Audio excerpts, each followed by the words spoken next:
dadka ka soo jeeda marka loo eego Burco waxa la oran karaa de waa dad aad ugu talaabsaday ganacsiga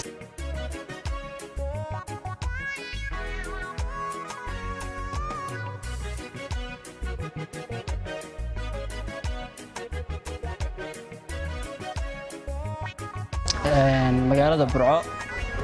imika horta waxa noqotay waa arrin marka koobaad waxa weeye caasimadii labaad ee Soomaaliland waxa weeye magaalo ballaaran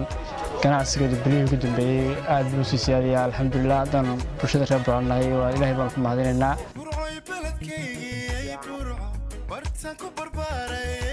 jira waayeel iyo dhalinyaro maalinba maalinta ka sii dameysa si hor leh uga helaya shaqooyin kala duwan ganacsiga iyo waliba baayac mushtarka magaalada Burco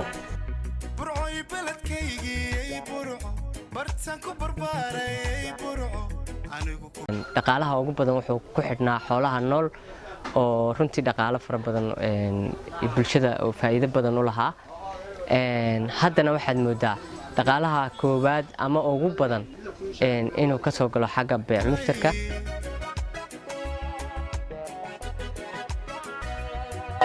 Burcoy boqorada dhalay bartigari lagu bartay nabadati lagu bishlay